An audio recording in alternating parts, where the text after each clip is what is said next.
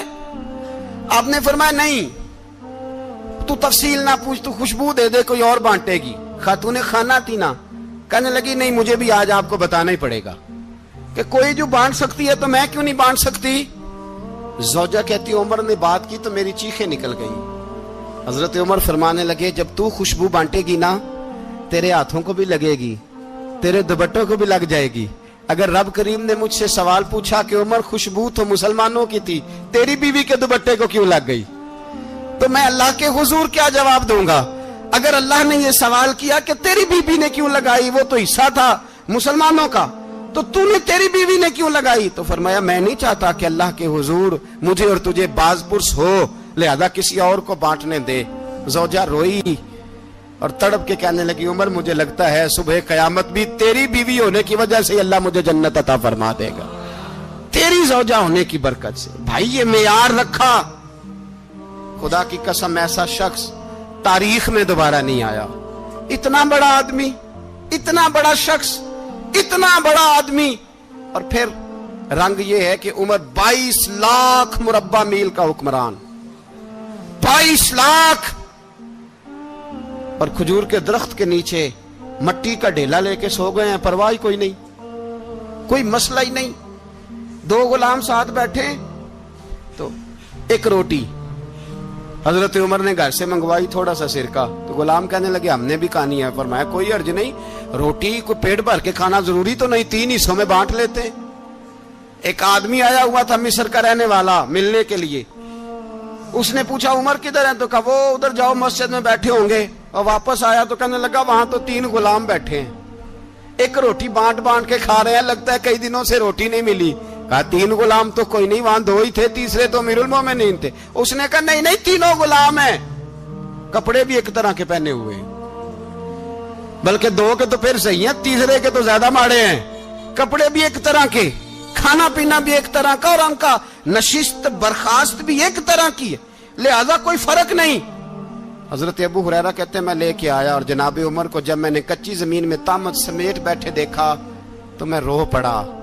میں نے اس مصر سے آنے والے کو کہا تو اس کے جلوے دیکھ, اگر اس کی ذات میں اتنا حسن ہے تو محمد عربی کا مقام کیا ہوگا. یہ مقام غور ہے, مقام غور. 10 محرم کو لوگ دیگیں پکائیں گے نا, نہیں پکانی ہے, کوئی بول دے نہیں, ہاں نہ نہیں کر دے, پروگرام بدلیا تو نہیں دی عید کی کہ وہ ایک کام شروع ہویا ہے لات ٹائٹ ہونے والا.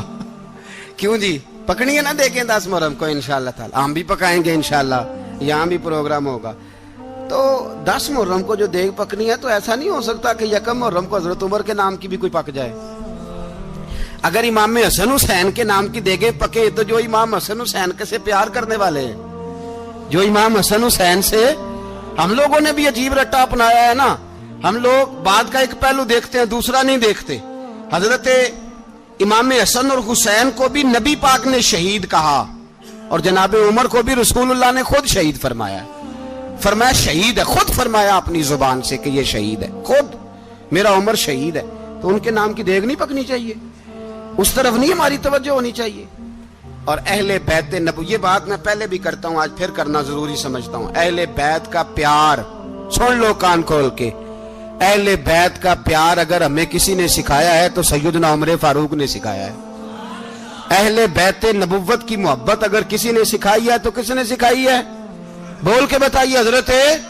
حضرت عمر نے. اہل بیت کا پیار ہمیں حضرت عمر نے بول کر کے سکھایا ہے. بھائی یاد رکھیں,